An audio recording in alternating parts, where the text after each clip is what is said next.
Sasa wadogo Sidio Kanute, wachezaji wengine kama kina Nasoro Kapama, hao wote ni wachezaji ambao wamepita kwenye ile eneo lakini hawakuweza kudumu kutokana walikuwa nakosa ule uzoefu ama ubora ambao ungewafanya wasimamishwe kwenye timu kubwa ama kwenye mechi zenye ambazo zina tempo ya hali ya juu sana.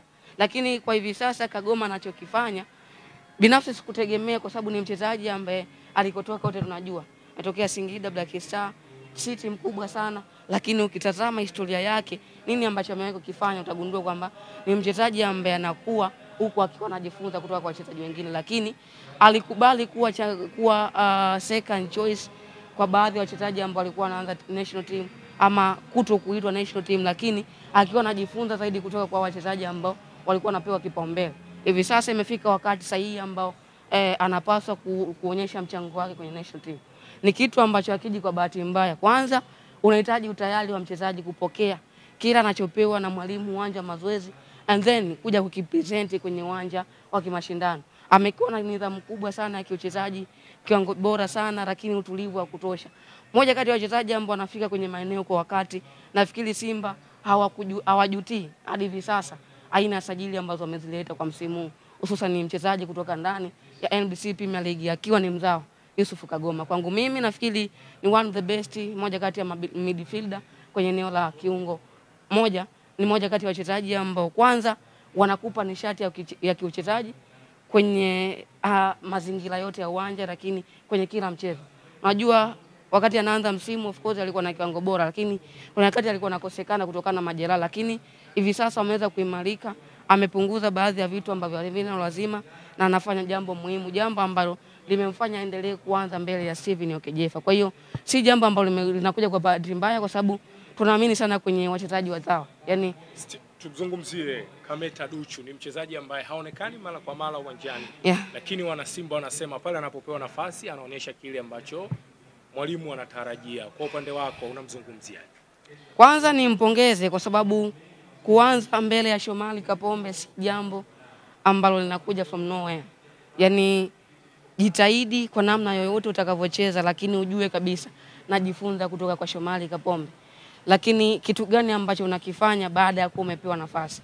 Ndio hapo unapokuja kujaji ubora wake. Hiki ni kitu ambacho nafikiri kama ambavyo nimesema Fadlu hivi sasa anajivunia. Na hii inakuja kutokana hajajenga imani yake kwa mchezaji mmoja. Amejenga imani yake kwa wachezaji wake wote ambao anaamini nikimpa nafasi nenda kaniangushe wewe. Yaani unapewa mchezaji nafasi basi wewe ndo kaamue kwamba wewe ni mchezaji bora ama si mchezaji bora. Kwa hiyo ukifanya fantastic, ukifanya kila unachokihitaji nafasi ya kucheza utaipata hata kama itakuja kwa kuchelewa. Ameanza Kelvin Kigili msimu wakati unaanza lakini hivi sasa imekuwa ni ngumu sana mbele ya Duchu Kameta na ni moja kati ya wachezaji ambao of course wamepita Simba na hivi sasa anacheza ikiwa ni mara yake ya pili. Kwa hiyo kwanza nimpongeze kwa sababu amekubali kuwa second choice mbele ya Shomari Kapombe.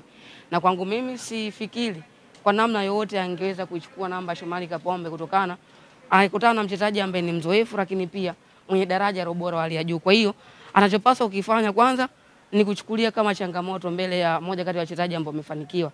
And then wewe tumie kama faida pale ambapo utapewa nafasi. Kwa hiyo asijishindanishe na Shomari Kapombe, ajifunze kwa Shomari Kapombe. Simba tukimaliza tunaenda international break. Akirudi Mnyama anajiandaa na game za kimataifa. Almasri atakuwa mgeni wake. Mnyama anakwenda Misri. Kwa ufupi kabisa unaiongeleaje hii game na mtazamaji? Mnyama kwenye ushindi wa 6 kwake ni changamoto ambayo inaenda kumkabili, ataweza kupambana nayo? Hivi ni mechi ambayo Simba anaenda hajafanya mazoezi sababu anaenda siku moja kabla ya mchezo. Na sababu ambayo aligomea dabi si ndio hii. Lakini kwa fununu ni kwamba ataenda na ndege si kulengwa. Lakini si muhimu sana. Kitu muhimu wanakwenda kwenye michuano ya kimataifa. Wametoka kwenye group stage wanakwenda kwenye hatua ya mtoano. Hatua ambayo huwa inahitaji ushauri wa daktari kuweza kuipata. Yaani unahitaji kuweza kujiuliza maswali mara mbili kwamba nitaenda ama sitoenda. Unahitaji kuwa umejiandaa kisaikolojia kuzungumza lugha moja kuanzia kwenye uongozi, technical bench, wachezaji pamoja na mashabiki. Yaani kutokuwa na ule msuguano ambao unaweza kupelekea kuishusha morale ya wachezaji. Wamepata matokeo muhimu kwenye mechi zao za mwisho. Nafikiri ni mchezo ambao wanauendea wakiwa wanajua kwanza tunaanzia ugenini, sio? Tunamaliza tukiwa uwanja wa nyumbani. Namna gani ambavyo wanacheza wakiwa uwanja wa ugenini ni kitu pekee ambacho natamani ukiona, na nafikiri kwangu mimi tutaipongeza Simba kutokana na ubora ambao amekuwa nao kwa hivi sasa, lakini tusipomzungumzia kocha ambaye amesababisha Simba kufikia kwenye hii hatua, tutakuwa hujamtendea haki. Moja kati ya makocha ambao wamekuja kubadili atmosphere ambayo imekuwa ikiwazunguka Simba. Miaka 3 inaenda Simba na taji lolote. Kama timu kubwa si jambo ambalo ni nzuri, kwa sababu timu kubwa tutaijaji kwa mafanikio, timu kubwa tutaijaji kama moja kati ya timu ambayo inatia chachu kwa hivi vilabu vya madaraja ya kati kujifunza kutoka kwake. Lakini utaipongeza kwa msimu huu, imeleta wachezaji wengi ambao ni wapya na hatua ambao wamefikia hadi hivi sasa. Of course walianza kwenye hatua ya ukuaji, lakini hivi sasa wako kwenye hatua za mwisho kabisa kuelekea kwenye ukuaji. Ni kutokana na matokeo ambayo wamekuwa wakiyapata. Kwa hiyo wanakwenda kucheza dhidi ya Al Masry, si wageni, ni moja kati ya timu ambayo wamekutana nayo na uzuri wanajua figisu zote. Moja kati ya timu ambayo inajua figisu zinazoendelea kwenye namna ambavyo tumelijenga soka letu la Afrika, utahitaji Simba. Kwa hiyo wajiandae wakiwa wanajua wanaenda kukutana na Waarabu ambao watakuwa uwanja wao wa nyumbani, hawatakubali kupoteza, lakini Simba wanapaswa kuboresha baadhi ya maeneo ambayo yamekuwa yakituhukumu sana. Si tu Simba na Yanga, hata kwenye national team. Waarabu ni moja kati ya timu ambayo inatumia sana madhaifu ama makosa ambayo unayofanya ndani ya mchezo. Kwanza, kutokusababisha kona nyingi sana.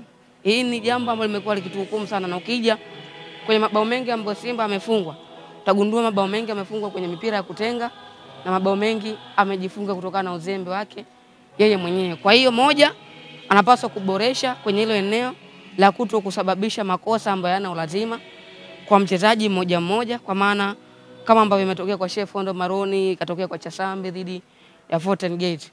Fadu anapaswa kujua kwamba tunakwenda kucheza kwenye hatua muhimu, hatua ambayo kupata goli moja ukiwa ugenini inahitaji utayari zaidi. Kwa hiyo wajiandae wakiwa wanajua wanaenda kukutana na Al Masry ambayo wakiwa uwanja wao watakubali kwa namna yote watahitaji kupata matokeo, lakini kama watapoteza basi wasipoteze kwa idadi kubwa ya mabao. Wapoteze warau kwa bao moja, ama wakipata sare itakuwa jambo zuri kabisa, lakini wasijenge ile hali ya kuamini kwamba tukiwa ugenini hatupaswi kushinda. Na tukishinda basi yani kwa maana tukifunga basi tusifungwe kwa mabao mengi. Waende wakacheze wakijua hii hatua ni hatua ya mtoano. Kama utapoteza basi unatoka moja kwa moja. Kwa hiyo wakacheze wakijua tuko ugenini, lakini tupate walao alama moja ama tusipoteze kwa idadi kubwa ya mabao, ili wanapokuja kwenye mechi ya marudiano ambayo haijajulikana itachezwa uwanja gani, wao wakijua kabisa tunakwenda kucheza kwenye mechi ambayo tunahitaji kushinda ili tuende kwenye hatua inayofuata. Na nafikiri nimewahi kuzungumza kwa aina ya kiwango cha wachezaji ambao Simba wako nao, sioni kama inaweza ikamaliza msimu pasi na taji kama ambavyo imekuwa kwa misimu hivi karibuni. Shukrani kwa timu yako. Asante sana.